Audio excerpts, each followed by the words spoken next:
राधे राधे दोस्तों, स्वागत है आपका अपने चैनल पूजा आर की वॉइस में। रवि प्रदोष व्रत कथा और महत्तम। जब प्रदोष तिथि किसी वार को पड़ती है तो प्रदोष तिथि को उस नाम से जाना जाता है। अगर सोमवार को प्रदोष व्रत पड़ रहा है तो सोम प्रदोष व्रत के नाम से जाना जाएगा। वहीं रविवार के दिन अगर प्रदोष व्रत पड़ रहा है तो रवि प्रदोष व्रत के नाम से दिन कहा जाएगा। रवि प्रदोष की कथा सुनने व पढ़ने से जीवन के सभी कष्ट दूर हो जाते हैं और भगवान शिव की असीम कृपा प्राप्त होती है। त्रयोदशी के दिन जो वार पड़ता हो उसी को त्रयोदशी व्रत करना चाहिए और उसी दिन की कथा पढ़नी व सुननी चाहिए। रवि सोम शनि त्रयोदशी व्रत कथा अवश्य करें, इन सभी से अभीष्ट फल की प्राप्ति होती है। रवि प्रदोष व्रत का महत्व। एक समय सर्व प्राणियों के हितार्थ परम पावन भागीरथी के तट पर ऋषि समाज द्वारा विशाल गोष्ठी का आयोजन किया गया। विद्वान ऋषियों की एकत्र सभा में व्यास जी के परम शिष्य पुराण वेदता सूत जी महाराज हरि कीर्तन करते हुए पधारे। सूत जी को देखते ही शौनक आदि 88,000 ऋषि मुनियों ने खड़े होकर दंडवत प्रणाम किया। महाज्ञानी सूत जी ने भक्ति भाव से ऋषियों के हृदय से लगाया तथा आशीर्वाद दिया। विद्वान ऋषिगण और सब शिष्य आसनों पर विराजमान हो गए। मुनिगण विनीत भाव से पूछने लगे कि हे परम दयालु, कली काल में शंकर की भक्ति किस आराधना द्वारा उपलब्ध होगी, हम लोगों को बताने की कृपा कीजिए, क्योंकि कलियुग के सभी प्राणी पाप कर्म में रत रहकर वेद शास्त्रों से विमुख रहेंगे।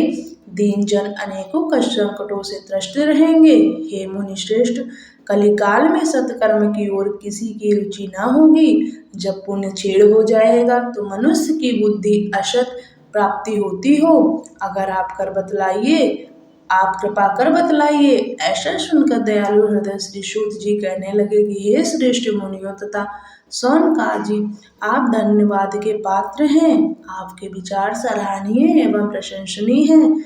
आप वैष्णव अग्रगण्य हैं, क्योंकि आपके हृदय में सदा परहित की भावना रहती है।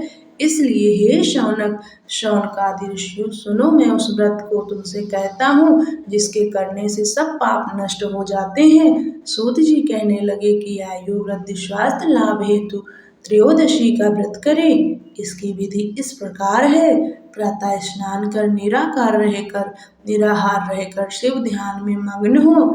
शिव मंदिर में जाकर शंकर की पूजा करें। पूजा के पश्चात अर्ध पुण्य त्रिपुर का तिलक धारण करें। बेल पत्र चढ़ावें, धूप दीप अच्छे से पूजा करें, ऋतुफल चढ़ावें, ओम नमः शिवाय मंत्र का रुद्राक्ष की माला से जप करें। ब्राह्मण को भोजन कराकर सामर्थ्य अनुसार दक्षिणा दें। सत्य भाषण करना परम आवश्यक है। हवन आहुति भी देनी चाहिए। इसके बाद मौन व्रत धारण करें। व्रती मंत्र ओम ह्रीम क्लीम नमः शिवाय स्वाहा से आहुति दें। इससे अभीष्ट फल की प्राप्ति होती है। व्रती पृथ्वी पर शयन करें, एक बार भोजन करें, इससे सर्व कार्य सिद्ध होते हैं। श्रावण मास में तो इसका विशेष महत्व है। यह सर्व सुख धन आरोग्यता देने वाला है। यह व्रत सभी मनोरथों को पूर्ण करता है। हे ऋषिवरों, यह प्रदोष व्रत जो मैंने आपको बताया, किसी समय शंकर जी ने सती जी को और वेद व्यास मुनि ने मुझको सुनाया था। शौनकादि ऋषि बोले, हे पूज्यवर महामते, आपने यह व्रत परम गोपनीय मंगलप्रद कष्ट निवारक बतलाया है। कृपया यह बताने का कष्ट करें कि यह व्रत किसने किया और उसे क्या फल प्राप्त हुआ। रवि प्रदोष व्रत कथा। श्री सूत जी बोले कि हे विचारवान ज्ञानियों, आप शिव के परम भक्त हैं। आपकी भक्ति देखकर मैं व्रती पुरुषों की कथा कहता हूँ। एक गांव में अति दीन ब्राह्मण निवास करता था। उसकी साध्वी स्त्री प्रदोष व्रत किया करती थी। उसे एक ही पुत्र रत्न था। एक समय की बात है, वह पुत्र गंगा स्नान करने के लिए गया। दुर्भाग्यवश मार्ग में चोरों ने उसे घेर लिया और वे कहने लगे कि हम तुम्हें मारेंगे नहीं, तुम अपने पिता का गुप्त धन के बारे में हमें बतला दो। बालक दीन भाव से कहने लगा कि बंधुओं, हम अत्यंत दुखी दीन हैं, हमारे पास धन कहाँ है। तब चोरों ने कहा कि तेरे इस पोटली में क्या बंधा है? बालक ने निसंकोच कहा कि मेरी माँ ने मेरे लिए रोटियां दी है। यह सुनकर चोरों ने अपने साथियों से कहा कि साथियों, ये बहुत ही दीन दुखी मनुष्य है, अतः हम किसी और को लूटेंगे। इतना कहकर चोरों ने उस बालक को जाने दिया। बालक वहां से चलते हुए एक नगर में पहुंचा। नगर के पास एक बरगद का पेड़ था। वह बालक उसी बरगद के वृक्ष की छाया में सो गया। उसी समय उस नगर के सिपाही चोरों को खोजते हुए उस बरगद के वृक्ष के पास पहुंचे और बालक को चोर समझकर बंदी बना राजा के पास ले गए।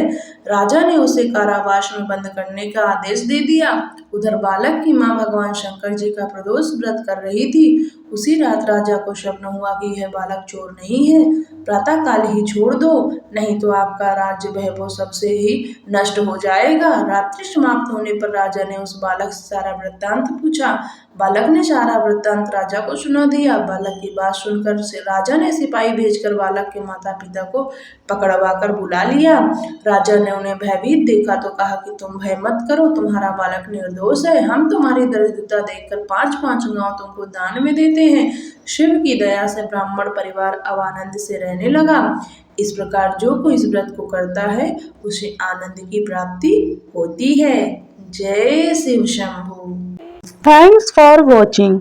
अगर आपको वीडियो पसंद आया हो तो वीडियो को लाइक, कमेंट एंड शेयर कीजिएगा।